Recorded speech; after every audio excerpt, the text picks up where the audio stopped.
100 l'invité de Vincent Veillon. La commune de Saint-Imier dans le Jura bernois fait face à une recrudescence des incivilités dans ses rues. C'est le constat dressé par son conseil municipal et relayé par le journal en ligne Le Matin hier. Les incivilités qui concernent principalement la gestion des ordures ménagères, lesquelles se retrouvent de plus en plus souvent sur la voie publique avant leur jour de ramassage, ce qui dégrade la qualité de vie selon les autorités. Ces dernières ont donc décidé d'agir en infligeant une amende pouvant aller jusqu'à 300 francs aux contrevenants. On en parle ce matin avec vous, Victor Aubry, bonjour. Oui, bonjour. Vous êtes l'adjoint du chef du service de l'urbanisme et de la mobilité de Saint-Imier. Alors, racontez-nous un peu la problématique à laquelle vous faites face. Eh bien, comme vous l'avez dit, de plus en plus d'Imériens, donc ça c'est les habitants de Saint-Imier, ils sortent leurs sacs poubelles avant le jour de ramassage des sacs poubelles, ce qui ne joue pas. Non. Pas.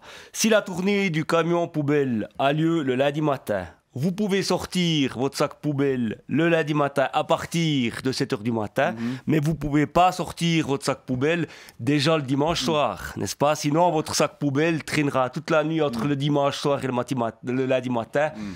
Ce qui ne joue pas. Non, c'est clair, ça joue pas. Ça ne joue pas.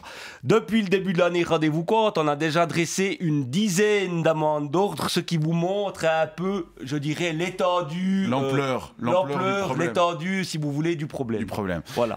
Comment vous faites pour retrouver les contrevenants? Alors, dès qu'il y a un sac poubelle qui est déposé sur la voie publique avant l'heure de ramassage des sacs poubelles, on fouille le dit sac poubelle, n'est-ce pas? Et on retrouve, je dois le dire, systématiquement les personnes responsables grâce aux indices que celles-ci laissent dans leur sac poubelle. Par exemple, pas plus tard que ce lundi, on a retrouvé un sac poubelle déposé avant 7h du matin à la rue de la Suze. N'est-ce pas? On l'a donc ramené au dépôt et on a procédé à la fouille du dit sac poubelle. D'accord, à la recherche de lettres, de factures, ce genre de dans choses. Dans l'idéal, mais les gens qui sortent leur sac poubelle avant l'heure de ramassage des sacs poubelles, en général, sont des marioles, voire des filous, n'est-ce pas? Et là, point de lettres, point de fax, point de facture, rien. Par contre, il y avait un emballage de Xanax dans le sac poubelle. Okay. Oui.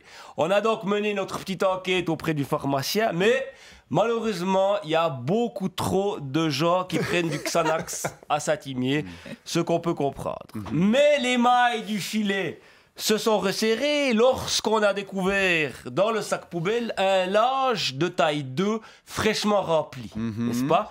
Ça ne pouvait donc plus être que le vieux-mier ou le bourquin qui viennent d'être jeunes papas.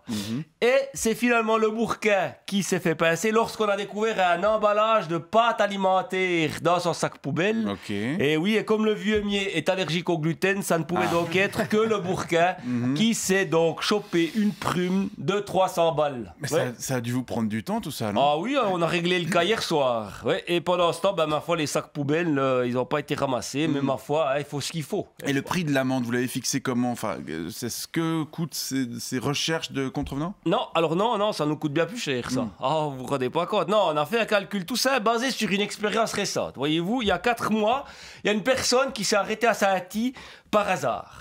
C'est en général comme ça que les gens viennent chez nous, parce qu'ils se sont trompés de route.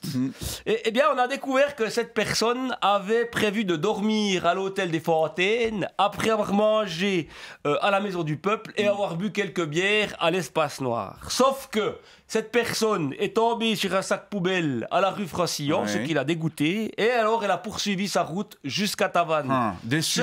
Oui, déçu, dégoûté, outré, on pourrait dire. Et selon nos calculs, ce sont donc 300 francs qui ont échappé ainsi à l'économie imérienne et qui sont allés remplir les poches des Tavannois, ce qui ne va pas. Non, ça ne va pas. C'est clair. Ça, c'est clair. Cette amende, c'est donc un moyen de combler, si vous voulez, les pertes touristiques essuyées par la commune à cause des incivilités des Imériens. En tout cas, cette histoire met un peu en perspective la situation que connaissent les Parisiens. Oui, si on n'avait pas agi fermement, Saint-Imier aurait risqué en effet de ressembler à une ville française et il n'en était pas question, puisqu'on a déjà bien assez de handicap comme ça. Victor Aubry, adjoint du chef du service de l'urbanisme et de la mobilité de Saint-Imier, je vous remercie pour ces explications et bonne journée. Vous venez quand à Saint-Imier?